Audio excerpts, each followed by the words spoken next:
a war with Iran is not gonna go well with America at any points of it. The reason that America doesn't go to war with Iran is for the simple fact that it knows it will lose. If it knew it could win it, it would have already done it. Because America is not one of those countries that is squeamish about wars.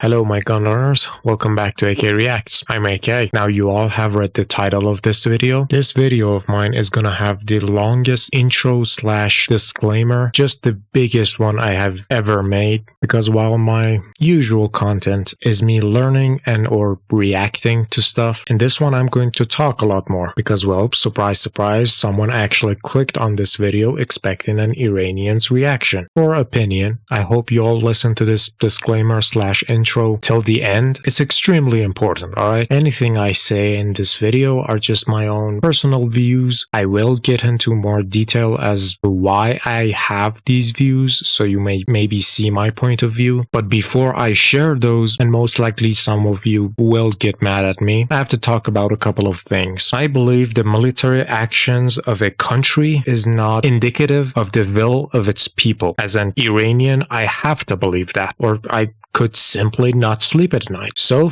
I'm not putting the blame on any single person. I would put it on those in charge of running these governments that failed to uphold any sort of diplomacy or failed at it, which resulted in one of the most brutal wars of our modern time. Few points I would like you to remember about this type of period. Couple of notes you have to have in like back of your mind. Operation Praying Mantis happened exactly at like the end of Iran-Iraq war. It was at least like 7 years deep into this modern trench war. Iran technically at this point is just half broken deep into human wave attacks and is technically just running on fumes. Oh, and also a couple of points about myself. I am an ex-conscript of Iran. I was a ex-conscript of law enforcement. I certainly did a lot of work that was associated with the military, but my association doesn't just end there. This is me coming clean and trying to maybe showcase some of my bias. Yes, I have it, as I also myself wanted to enlist in the Navy. Of course, today's Navy is completely different than the one about half a century ago about now. I was simply living in the area that the Navy was, I would like to say, had a very big presence. I myself am a fourth generation military, with me having the least amount of experience by just being a conscript, but at some point I was looking at it a different perspective as kind of the family tradition. I'm gonna go a bit more deep a bit later. I also talked about a couple of the jobs I had while I was there. I talked about it in one of my earlier videos. It's one of Mike Burnfire's stories about jobs. You can look it up if you want to know a couple of type of jobs I used to do. As far as my own opinion about this war goes, I just hate every country involved in this conflict, especially the US, Iraq, and of course Iran, all for different reasons in different amounts. In short, I hate Iraq for the genocide it committed, as I am half, technically maybe 100% Surani Kurdish, and that sentence should be enough to let you know where I stand and just why.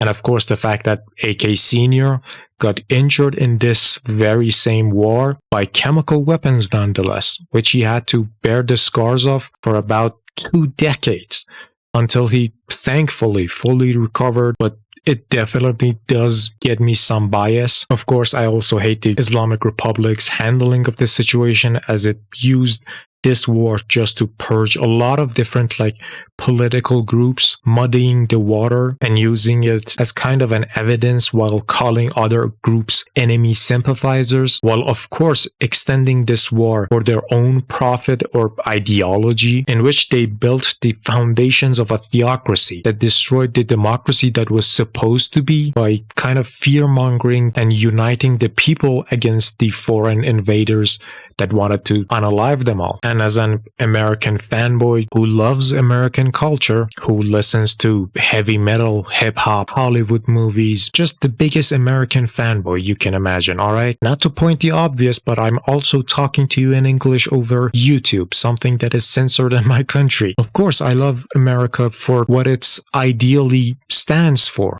the fact that it stands for freedom, democracy, cheeseburgers, the land of innovation, and also always somehow going over the top, doing excessive things. Those are stuff I agree with, alright? But I'm terribly sorry to say I hate America's actions in the Middle East, because in this specific one, they were morally and objectively just profit-oriented. And this was just treated as the latest developments in a long history of imperial capitalism, starting with the coup d'etat. It's not a right thing to do. That same instance and its outcomes became ammunition for the government to strike down at any pro-Western politics even today as it is. They would all just refer to this war as the one they challenge our sovereignty, impose their demands, and that the international court is just a facade and just for show, because its outcomes are sadly very clear. And by all of that, I mean America lost Iraq to Iran, even though in this single war, they wanted to frame Saddam Hussein as the good guy, while knowing full well that this dude is just pure evil. And even though Iran did lose in the Operation Praying Mantis, considering the current political climate, I think it's safe to say Iran owns a big portion of Iraq's political power. Iran also learned how to use proxy wars from the best, using external forces armed with their own weapon systems to progress their own agendas in the region, while only taking action when they deem absolutely necessary. Sounds a lot like the US in this same conflict, doesn't it? Understand that in my opinion, every leader, general, anyone in charge should have been trialed. Every party definitely deserves their punishment, but only if it was fair. You can ask any side, and every perspective is going to give you a different answer. Iraq only attacked Iran after having dealings with America and getting the green lights from them. This is something that is treated as an open secret. In Iran's view, this war was a genocide aimed at Persians. Saddam famously said God created three mistakes: the Persians, the Jews, and the mosquitoes. In Iraq, the country was under the ruling class of the Sunni Muslims, while the south of Iraq had Shia Muslims and the north had Kurdish. In Iraq's view, Iran was an opposing ideology that stood in the way of Pan-Arabism, which the Ba'athist party at first very big on, and Iran promoting rising against dictators and kings definitely stood in that way. And of course, who can possibly forget the massive amounts of oil involved in the Khuzestan region? I can't give you the American perspective on this because I'm not in a position to talk about that. America's involvement, by some accounts, just started this conflict into full-fledged war, also led a lot of anti-democracy, pro-totalitarian agendas before the same war, and of course sold weapons to both sides, saw Iraq using chemical weapons on civilians in his own country and Iran, and still kept on selling weapons to him, and then got the more hands-on approach with Praying Mantis, and of course something that happened after, which of course was Flight 655, where America shot down a civilian airliner, killing all passengers on board, and then giving the general that did that a medal. Okay, with that Herculean intro out the way, let's start the actual reaction. First of all, make sure to go to Fat Electrician's channel, make sure to like, subscribe, share the video, help any way you can to promote the video, and of course, if you like this one, maybe do the same for me. The links of all the channel and video is going to be down in the description. Also, I'm going to give you all a link at the top right corner right about now. Without further ado, let's get started. Ah, yes, the time that the U.S. Navy got upset and destroyed half of Iran's entire naval fleet in a single 8-hour workday. Yep, that happened. Today we're talking about Operation Praying Mantis. But real quick, this video is sponsored by Zydax Custom Gaming PCs. They are all built right here in America. Make sure to support them any way you can. And a lifetime warranty. It's the computer that I use and the one that I would recommend. I'll have them linked down below if you want to check them out. let's get to this video. All right, important background info. 1980, Iraq decided to invade Iran. Why? Yeah. We don't really care. Not pertinent to the story. However, at the end of that Wow. war, Iran decides, hey, we're going to pull a page That's out of just the old art of big war ass Sun part Tzu. of the We're gonna story. cut off the enemy supply lines, deprive the enemy of nice things. It's going to work out great. Iraq's got a weak navy. We're going to wipe out their navy, and then every time they send out an oil tanker through the Persian Gulf, we're going to blow that up. So they can't sell any liquid dinosaur. They can't make any money. Yeah. They go broke. We win the war. Hooray. It's a solid plan. So they do exactly that. Then Kuwait comes out Okay, a small thing he got wrong. Iran did not start the tanker war. That was started by Iraq, but Iran did attack ports. And these were not something that was done at the end of the war. It was actually some of the earliest things that happened in the war. The tanker war itself started at 81, so it definitely didn't happen at the end of the war, as he said. Let's keep going. left field, and they're like, hey, we've been financially backing Iraq through this entire war for the past 7 years. We need to make sure they win so we can get our money back. So we're going to go ahead and let Iraq use our oil tankers to export oil. So Iraq is like, well, that's an easy problem to solve. I'll just blow up all the Kuwaiti oil tankers as well, which is exactly what changing your flags. Yeah. Kuwait at this point in time is like the one major exporter of oil that wasn't really part of OPEC, meaning that they were selling oil on the global market, free market, yeah, cheaper than everybody else, driving down the entire oil market. And now that their oil tankers are getting blown up as well, it means that Kuwait can no longer sell oil on the cheap, meaning that Iran has now inadvertently committed the cardinal sin of the late 20th century, raising gas prices. Now the entire Western world looks over at the Persian Gulf like, the fuck? The ghost of Sun Tzu's sitting there shaking his head like, that's the one exception. I would have messed with any supply line except for that one, because we all know what happens next. Garnered enough attention, didn't it? Yeah, America then proceeds to assemble the largest naval convoy operation since World War II, send them into the Persian Gulf to protect Kuwaiti oil tankers. It is at this moment that Iran should have been like, well, that's unfortunate, time to figure out plan B, because this obviously is not going to work out. However, they decide that they're going to... This was not Plan B, this was Plan Zulu at this point. Iran was at this point deep in trench warfare for 7 years, which if you want to look at the casualty reports, about 80 to 90% of all the bad stuff that had happened by that point. So let's say 500,000 people died, 100,000 of them were child soldiers at the very least under the age of 18, because of course they were killing everyone. Again, this was a war that disproportionately attacked civilians.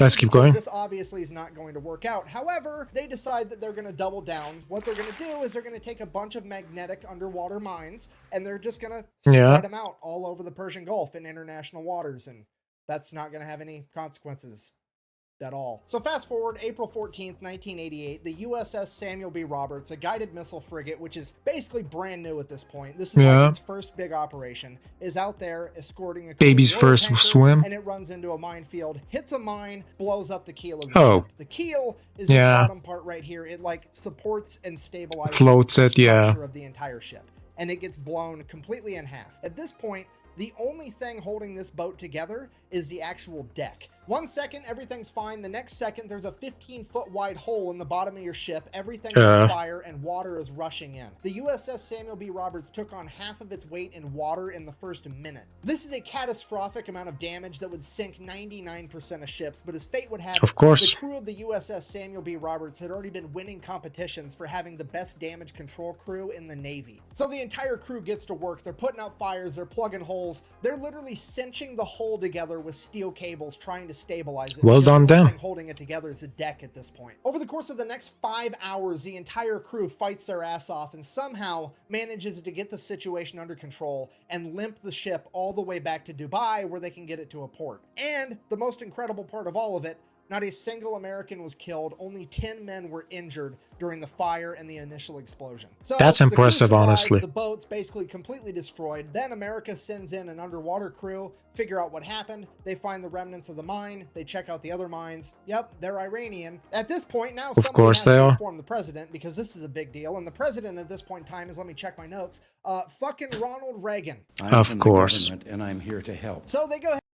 Oh god, I didn't even get into the Iran-Contra thing.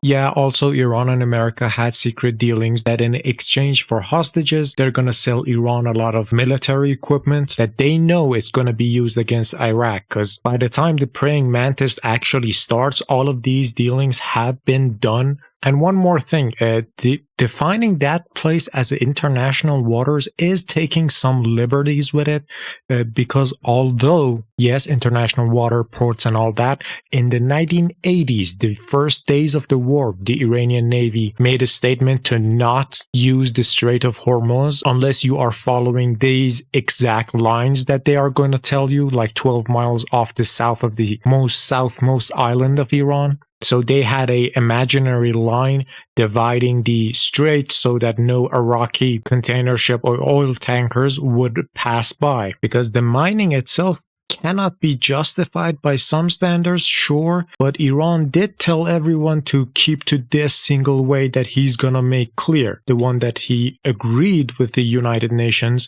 to keep clear for international trades and all that. And it was a huge maritime tunnel, so if there was a mine in there, it would definitely have caught on some civilian ship or something. So the chances are America was actually trying to go into Iran's war zone, or the part that they named a war zone because of the current conflict. They're not just saying that to throw their weight around. They own some very important islands in the south of Iran.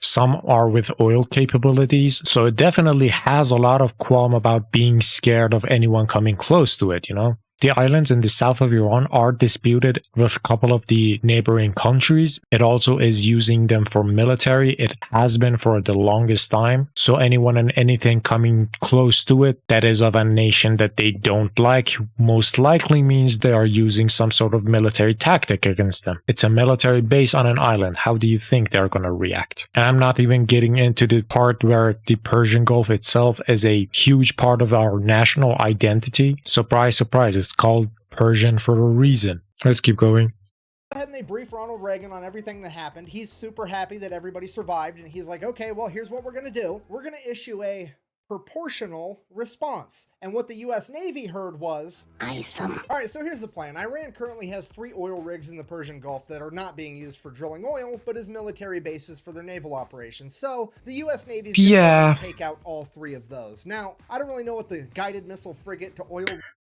One more point, and considering the fact that it is the base of its military navy, it has a huge presence there. So if anyone that is not a friend of the Persians reach into the Persian Gulf, it's like the last alarm. It's like the last line of defense. They already know that they are like not friendly because just so many of the islands have military bases on it. It's a very volatile and important waterway. So yeah, of course I didn't expect Iran and America to be on speaking terms, and America actually hitting one of the mines might have been their own fault, let's be honest, because that is their war zone. That is their no man's land. And what, you expected Americans just to come and go as they please? Dude, at best, they knew that they had something to do with the coup d'etat that destroyed democracy in their country. And at worst, they knew that they were just supplying weapons to the Iraqis. So, you know, just a few footnotes. Let's keep going. Rig exchange ratio is, but we're going to go ahead and err on the side of caution and say that it's not quite proportional enough yet. Yeah, shooting down the rigs. Iran also really only has like 2 modern naval vessels. That's the Iranian frigate Sahand, and the Iranian frigate Sabatlon. Sabatlon. They're going to go ahead and take out at least one of those, maybe both. We'll see how proportional they want to get. And then by the time they get all that done, that should be a nice 8-hour work day. It'll be time to clock out and go get some ice cream. So in order to get all this done by quitting time, they're going to go ahead and establish 3 different surface attack groups. Each group is going to have 2 destroyers and 1 bonus ship. That bonus ship is either going to be an amphibious landing ship or a frigate. Either way, they're all going to be identified as Bravo, Charlie, and Delta. Bravo group is tasked with taking out 2 oil rigs. Charlie, any of those single groups would have overpowered the Navy at that point, honestly. Go hunt down those 2 frigates and take them out. And then, just for insurance purposes, we're also going to have the USS Enterprise parked right outside the Persian Gulf to provide air support, you know, in case we need it. So, yeah, April 18th, 1988, just to make sure. The mining of the USS Samuel B. Roberts, Operation Praying Mantis goes into full swing, and Bravo Group shows up at their oil rig first. At which point, they radio over to the oil rig and inform inform them that they will be blowing it up in 5 minutes and that they should all leave. So a bunch of people start leaving. They hop in tugboats and take off. As you Bravo would. Group, seeing that they're making an honest effort to actually evacuate, agrees to give them 15 more minutes. So fast forward 20 minutes later, they send out another radio message. Hey, time's up. They then fire the 5-inch guns right over the top of the oil rig with the rounds set to airburst, hopefully scaring off any stragglers. And it is at this point that some Iranian military member decides that he is going to audition to be the main character of this story because he hops on a 23mm anti-aircraft gun and opens fire on Oh the no. group. And without skipping a beat, one Yeah, of the that's 5-inch gonna guns do on one of much. the destroyers just goes poof, and just fucking direct hit smokes this dude. Barely touches the rest of the oil rig. This guy, definitely not the main character, but the silver lining, he at least made it Audition into the credits as failed. Baloney Miss Cloud #1. Now, obviously, I'm paraphrasing here, but at this point, Bravo Group radios over to the oil rig one last time, something along the lines of, hey, does anybody else need to find out what it's like to chew 5 gum? Are you fuckers ready to quit? The oil rig finally radios back and is like, yeah, please cease fire. We're gonna leave. So all the Iranian military members leave. Bravo Group decides to open up on it for a little bit with the 5-inch guns before sending over a couple of Hueys full of Marines. The Marines hop out, place some demo charges, hop back on the helicopters, take off. The entire oil rig blows up, and already things are getting more proportional. Lovely. America blames Iran for destabilizing the region and not letting people sell their oil, then destroys Iran's oil. I don't know if that is ironic, poetic, or just hypocrisy. Just let's keep going. And while all that was happening, Charlie Group made it to their first oil rig as well, and pretty much the exact same thing played out. The only differences were Charlie Group didn't have Marines to place the demo charges, they had Navy SEALs, and when the Iranians opened up with the 23mm anti-aircraft guns, they just decided to keep firing 5-inch shells at the oil platform until it exploded and burnt the entire thing to the ground. At which point, the commander of the destroyer kind of looks over at the Navy SEALs and is like, sorry, I guess you guys get to sit this one out. Oh, mission got canceled? Good. And while all that's going down, Bravo Group's already making their way over to the third oil rig, at which point they pick up something on radar, and it's definitely another enemy ship headed right towards them. And at this point, you have to remember, this is the late 1980s. None of the American sailors have seen naval warfare on this scale. The pucker factor is on. They are getting harpoon missiles ready, and they are about to get in like one of the biggest naval fights. Yeah, it is. After World War II. Whoever's in charge of Bravo Group decides to take a deep breath, and they're like, okay, let's send up a helicopter real quick just to verify that it's actually an enemy ship. So the helicopter goes up, radios back to Bravo Group. It's definitely a warship, but it's a Soviet destroyer. At which point, exactly. Like, what?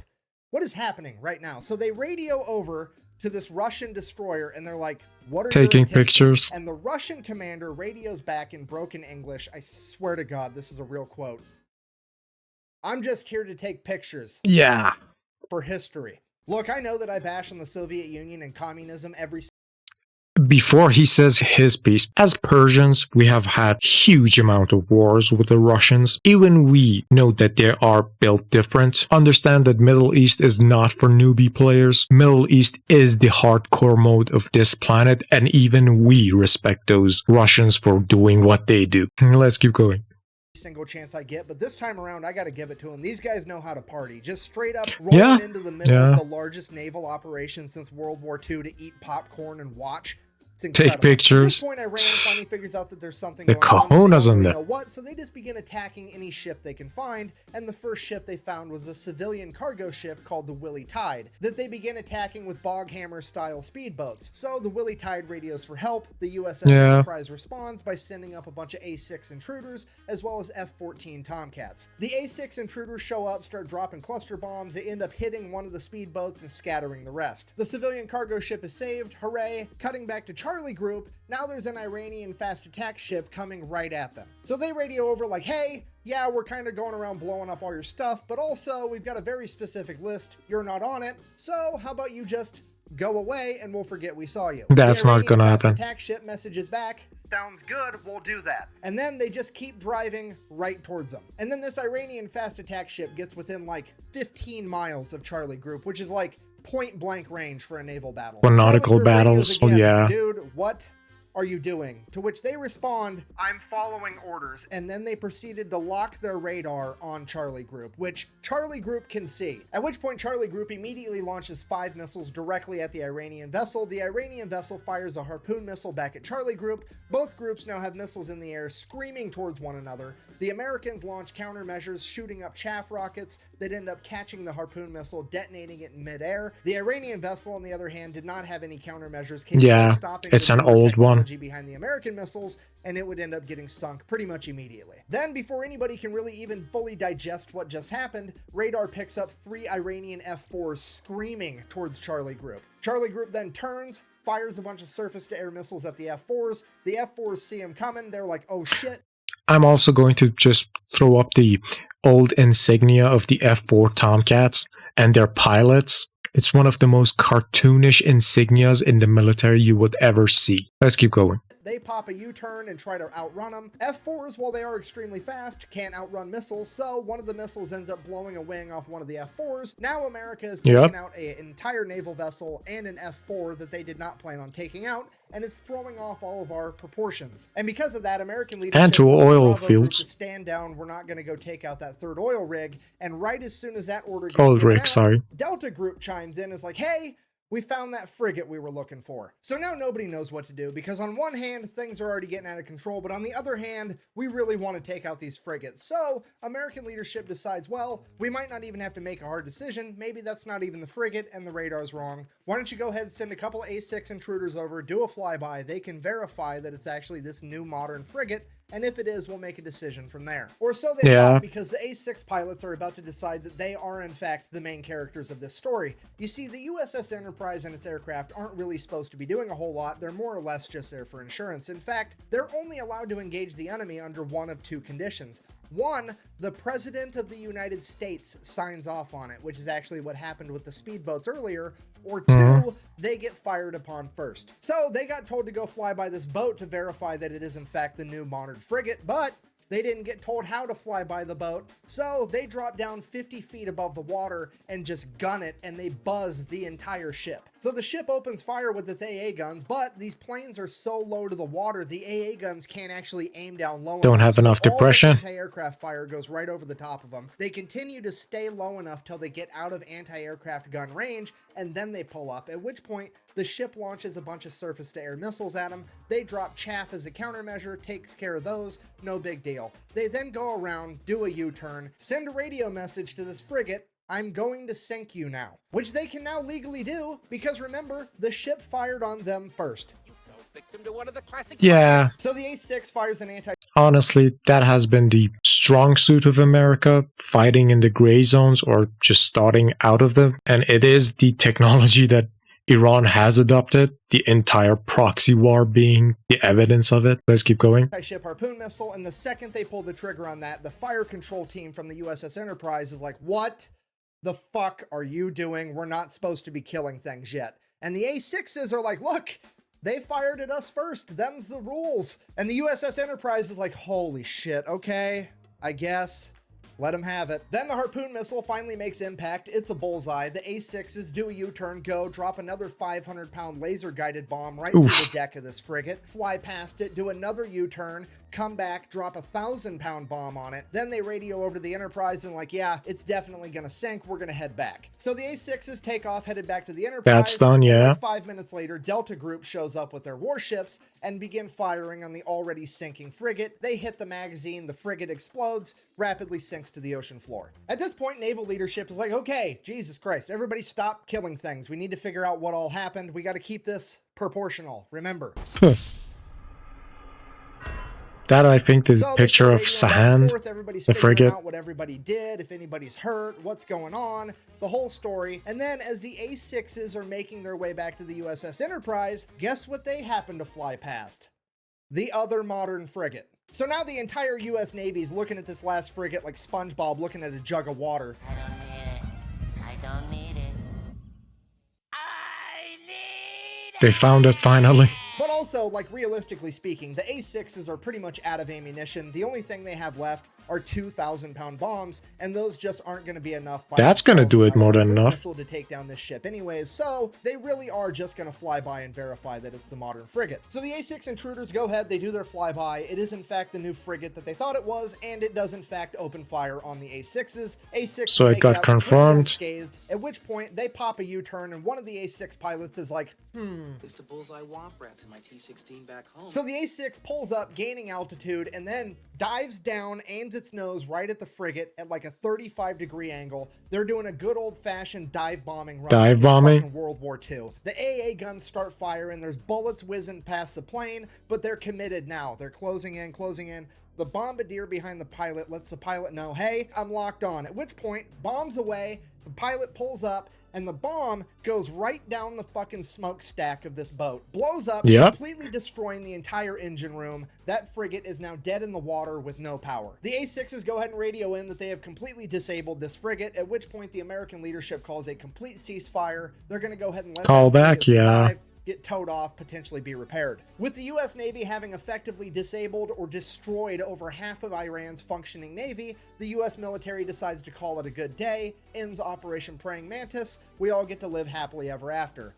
Except later that didn't happen. That they wanted to fight a little bit more, and they launched a bunch of Silkworm anti-ship missiles at American vessels. Luckily, no American vessels were actually hit. However, this is now a huge political problem because America has been mad at the fact that Iran even had Silkworm missiles for years at this point, and the American government has made it very clear to Iran that if they ever used them, they would be going to war with America. Period. That's set in stone. So the Reagan administration, honestly not as big of a threat that you would think, the Iranian government, and considering today's political spectrum.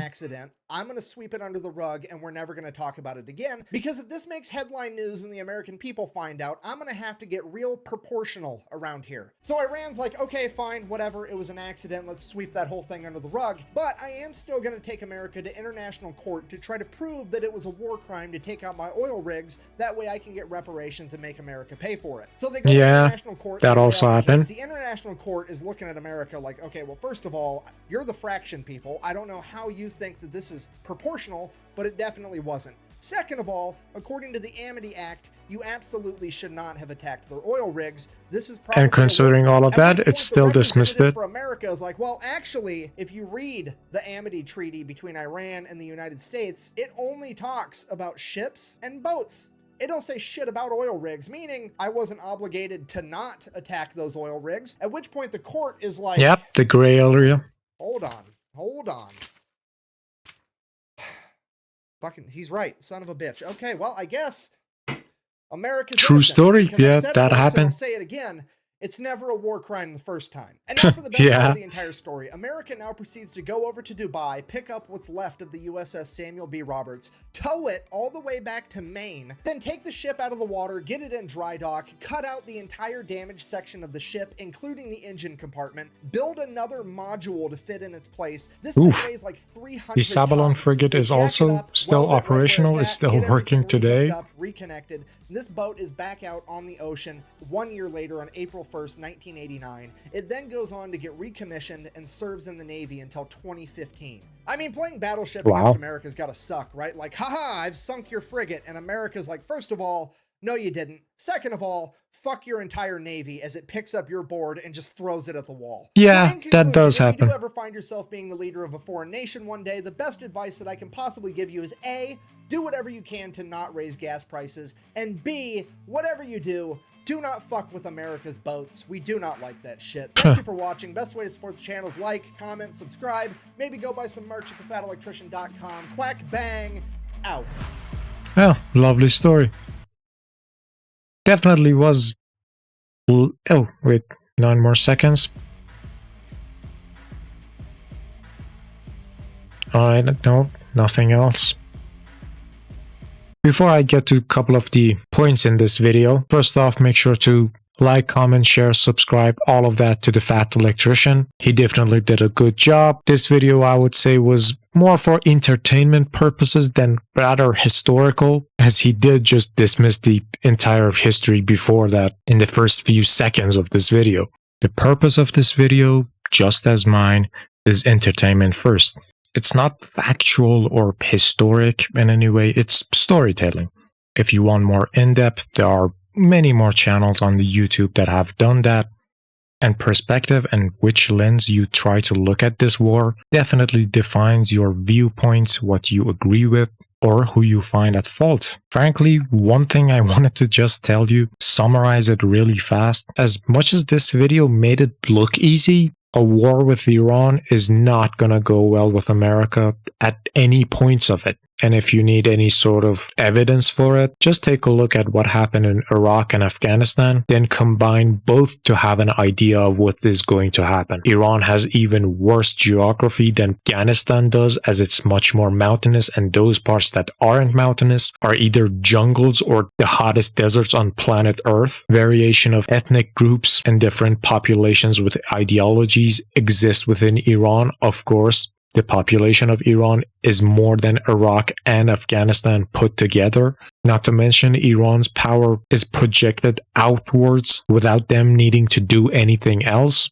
because the supreme leader of Iran technically is like the Pope of Shia faith. So there are groups of communities who look up to him outside of the borders of Iran. I'm not saying I'm putting too much trust in him, but let's be honest, if your holy land was being attacked by the great enemy of that state, then there's a big chance of them rising up to the occasion, be it more guerrilla warfare, more support or reinforcements. They will have a play there. The reason that America doesn't go to war with Iran is for the simple fact that it knows it will lose. If it knew it could win it, it would have already done it. Because America is not one of those countries that is squeamish about wars. If they could have, they would have. And just thinking about it should give you an idea of what would be the spoils of it.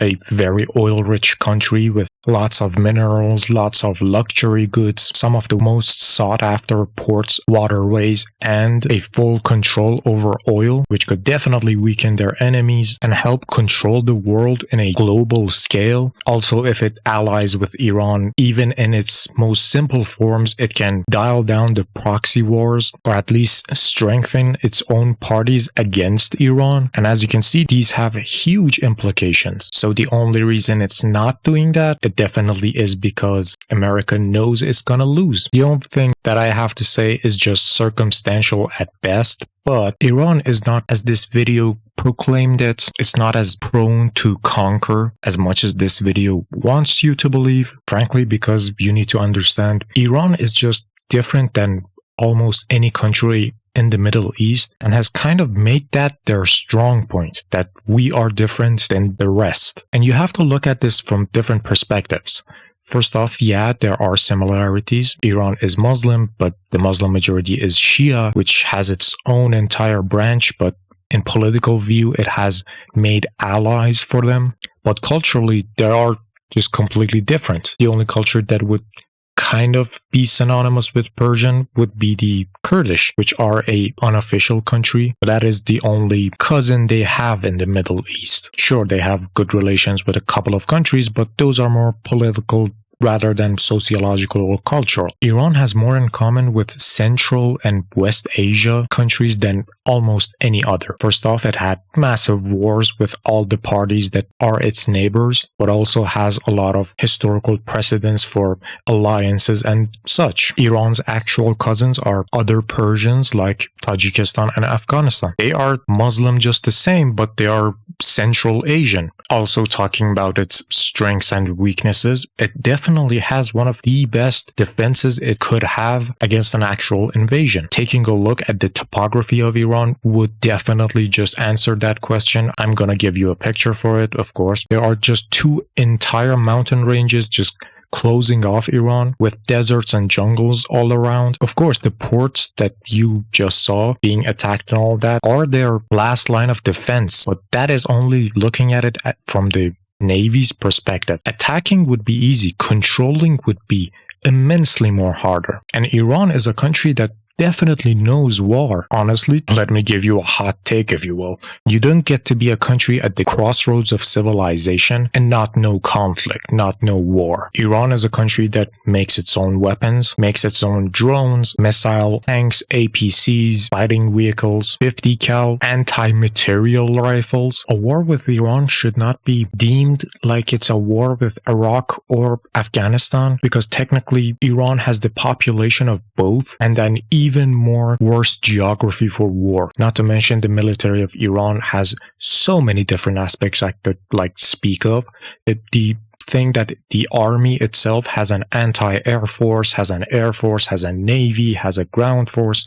Then you get into the IRGC's branch. IRGC has its own ground force, has its own navy, has its own air force. It's technically a intelligence organization in itself as well. It has a Quds force. Quds, it's the CIA version of it. It's just working under the radar, usually outside the borders of Iran. It gets more weird when you factor in stuff like the Basij forces, which is a weird thing to cover because it's a volunteer militia, people that have had some military training, ready to be beckoned like a reserve force, which I believe when an American invasion starts, there are gonna be, of course, a lot of people coming from those, which their numbers by official estimates is 20 million people. And just to put it in perspective, Iran is also one of the few countries in the world that actually has a cybersecurity or cyber warfare, meaning it's active in hacking other governments. Hacking drones has been a pastime of them. That's how they got their drone programs, I believe, by just reverse engineering the Western ones that were just taking pictures of their country. Not to mention, you always only hear about stuff the IRGC does because they are the branch of the military that works mostly outside of Iran. In Iran, it only has like training sectors, public sectors, which own parts of businesses in Iran, so people are working for them as an organization, while also in some cases IRGC has hands in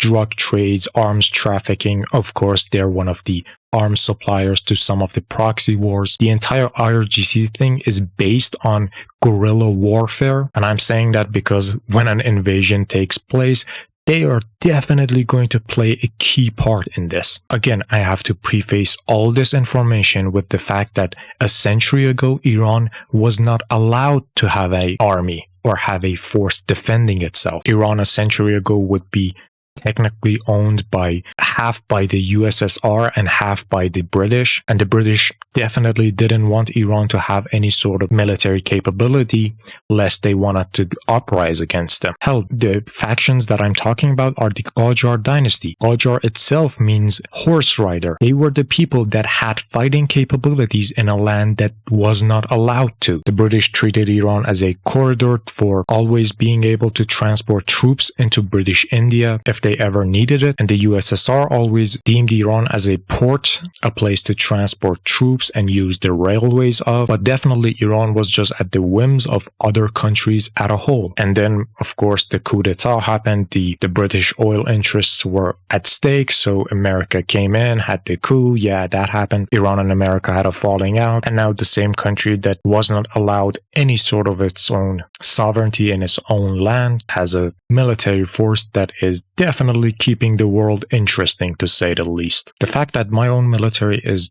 this strong is kind of a double-edged sword, because it's definitely using it not the way I like, from exporting weapons and forces outside or just trying to promote its own ideology. But at the same time, the government we have right now is at least all Persian, or trying to at least not be as a playing piece on another country's board. These same battles ostracized and alienated Iran so much from the Western world that it is now completely going in the other direction, trying to ally itself with more communist countries, namely China and Russia. Russia, the country that had so many wars with Iran during its USSR period, is now buying weapons off of Iran, buying drones off of Iran, and more. While China, the other communist country in our same continent, is the buyer of 90% of Iran's oil. That is, of course, a huge part of the business sector in Iran. And Iran is one of the top 5 producers of oil, so it's like a monopoly given to the communists just to spite the Western world. because the Western world has sanctioned Iran, so Iran is now selling the same oil that the West could use for lower price and giving it to the communists, which is such a weird way to try to pressure Iran by strengthening their ties with your biggest enemy, while disproportionately hurting the population that might be actually vying for you. Because there are lots of Iranians that love the Western ideology, love to promote it even more, or to agree with it, but it is not their job to explain all of this actively going against Iranians for pride and try to spin it away to make America looking good, while America had a very deep interest in just not seeing Iran succeed, which Iranians took personally because that revolution at that point was seen as something Iranian. It was the voice of the people being silenced by the biggest promoter of democracy and freedom. Majority of this support for Iraq also came from other Gulf countries like Saudi Arabia, Kuwait especially, as both of these countries helped Iraq militarily with information, allowing them to use their airspace for missions and more. Iran definitely was given the short end of the stick in trying to look at it from international justice, because the fact that majority of these ceasefire treaties that were just pushed on Iran were only pushed on when Iran was actually winning, and calling them hypocrite for not accepting it. And when Iran was losing and these treaties were being promoted to Iran, they were biased towards Iraq, as they would even refrain to even point out to the invader or the one that started this conflict in the first place, nor would they ask any sort of retreat from them, meaning that they could hold whatever place they were occupying. Also gets more complicated when you remember that the territory they occupied at the time of these treaties were accidentally the oil-rich regions. Also, the amount of war crimes that just were swept under the rug in this entire war was just baffling. It was never even important to talk about the Kurdish genocide at any point. If you want to know more about that, maybe check the Anfal campaign, which as a Kurdish, it might as well be an offense to talk about this war and not talk about the Kurdish genocide that happened in north of Iraq. In all of these wars, only civilians were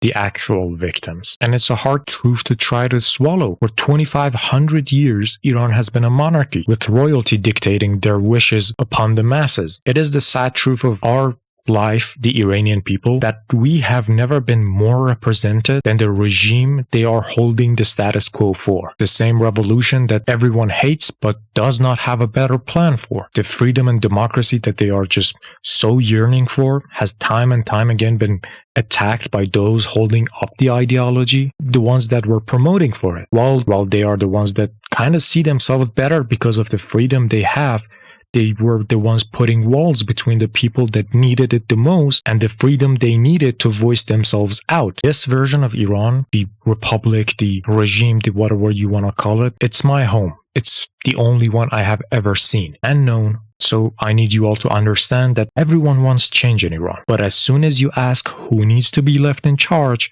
you will start having very difficult discussions with varying answers. The reason that there has been no revolution in Iran is because people are divided. Some want an actual monarchy back. There are also ethnic groups with separatist movements. There are Kurdish groups which have communist leanings. A lot of the population would ask for a reform rather than any sort of revolution. Some might even want a more democratic one. Some might want a more Islamic one. And this is just a place ripe for the biggest vacuum of power you could possibly imagine, smack middle in one of the most valuable pieces of land in geopolitics and resources. And everyone knows if you go into this one half-assed, you might also open yourself up to every other foreign nation trying to invade or impose even their own law. And this one, they are not going to be half-assing you. They will make sure that there is no more Persian government coming along, but like on another puppet, just like the second Pahlavi was.